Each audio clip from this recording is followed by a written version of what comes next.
चल मेरी मटकी टुर रखटू, कहाँ की बुढ़िया कहाँ का तू। ऐसा क्या हुआ कि बूढ़ी अम्मा को अपनी बेटी के घर से एक मटकी में आना पड़ा। चलिए जानते हैं इसकी रोचक कहानी। एक गांव में एक पतली दुबली अम्मा रहा करती थी। उनकी एक बेटी थी।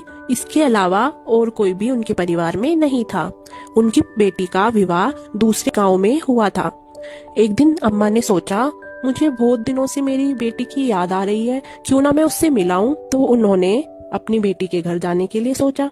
तो एक दिन बूढ़ी अम्मा अपनी बेटी से मिलने के लिए चल दी। बीच में एक घना जंगल पड़ता था। वो बहुत ही ज्यादा सुनसान था। वहां पर तरह तरह के जानवर रहते थे। तो जैसे ही अम्मा ने उस जंगल से निकलना चाहा, तभी बूढ़ी अम्मा को पहले सियार मिला। सियार ने बूढ़ी अम्मा को देखा। सियार बोला, बूढ़ी अम्मा कहाँ जा रही हो। वो कहती है, मैं अपनी बेटी से मिलने जा रही हूँ। तो सियार बोलता है कि नहीं, मैं तुम्हें खाऊंगा। बूढ़ी अम्मा बोलती है, नहीं बेटा, अभी मुझे मत खाओ, मैं पहले अपनी बेटी से मिलाऊं, घी दूध पियाऊं, मोटी ताजी हो आऊं, फिर खा लेना। तो सियार मान जाता है। वो कहता है, ठीक है, जाओ। बूढ़ी अम्मा और थोड़ी आगे चलती है तो उनको इस बार मिलता है चीता। चीता बोलता है, बूढ़ी अम्मा कहाँ जा रही हो। बूढ़ी अम्मा बोलती है कि मैं अपनी बेटी से मिलने जा रही हूँ। चीता बोलता है कि नहीं, मैं तुम्हें खाऊंगा। तो बूढ़ी अम्मा बोलती है कि नहीं, मैं पहले अपनी बेटी के हो आऊं, बेटी से मिलाऊं, घी दूध पियाऊं, मोटी ताजी हो आऊं, फिर खा लेना। तो चीता भी बोलता है ठीक है, जाओ। फिर थोड़ी आगे चलती है बूढ़ी अम्मा।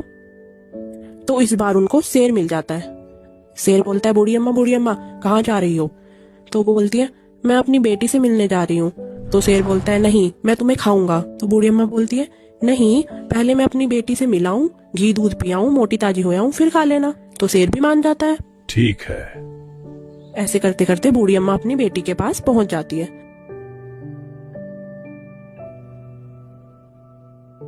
बूढ़ी अम्मा वहां पे रहती है, घी दूध पीती है, मोटी ताजी हो जाती है। बूढ़ी अम्मा अपनी बेटी से बोलती है, अब बहुत दिन हो गए हैं बेटा, अब मैं अपने घर जाती हूँ। फिर उसको याद आता है बूढ़ी अम्मा को, अरे रास्ते में तो मुझे जानवर मिले थे, वो बोल रहे थे कि हम तुम्हें खाएंगे। तो वो अपनी बेटी को बताते हैं सारी बात। तो उनकी बेटी कहती है, अच्छा ठीक है, तो मैं आपको इस मटके में बिठा देती हूँ और आपको बस ये कहना है कि चल मेरी मटकी टुर रखटू, कहाँ की बुढ़िया कहाँ का तू। तो ऐसा ही करती है उसकी बेटी, अपनी माँ को उस मटके में बिठा देती है। चल मेरी मटकी टुर रखटू, कहाँ की बुढ़िया कहाँ का तू। चल मेरी मटकी टुर रखटू, कहाँ की बुढ़िया कहाँ का तू। चल मेरी मटकी टुर रखटू, कहाँ की बुढ़िया कहाँ का तू। बेटी के घर से जाते हुए सबसे पहले शेर मिलता है। शेर समझता है कि इसमें तो कोई है मटके में, ये चल रहा है मटका, तो वो उसके पीछे पीछे हो जाता है। ऐसी बूढ़ी अम्मा चलती रहती है उस मटके में, बोलती रहती है, चल मेरे मटके टुर रखटू, कहाँ की बुढ़िया कहाँ का तू। मटके के पीछे चीता आ जाता है कि इस मटके में तो कुछ है, तो वो भी उसके पीछे पीछे चलने लगता है। फिर बूढ़ी अम्मा और आगे चलती है, ऐसे बोलते बोलते, चल मेरे मटके टुर रखटू, कहाँ की बुढ़िया कहाँ का तू। आगे फिर सियार भी उसके पीछे पीछे हो जाता है।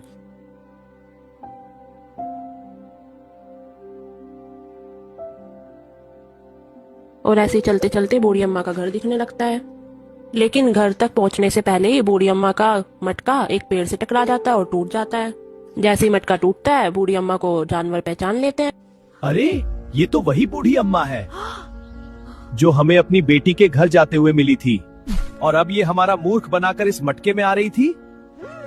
अब तो हम इसे जरूर खाएंगे, ये कितनी मोटी ताजी हो। तो हम इसे जरूर खाएंगे, ये कितनी मोटी ताजी हो गई है। फिर सारे जानवर मिलकर बूढ़ी अम्मा को घेर लेते हैं और बोलते हैं कि आज तो हम तुम्हें खाएंगे बूढ़ी अम्मा। तो तभी बूढ़ी अम्मा बोलती है कि रुक जाओ, पहले मैं भगवान का नाम ले लूं, फिर मुझे खा लेना। तभी बूढ़ी अम्मा नीचे झुकती है, अपने हाथों में बालू भर लेती है और सारे जानवरों के आंखों में बालू भर देती है और भाग के अपने घर में घुस जाती है।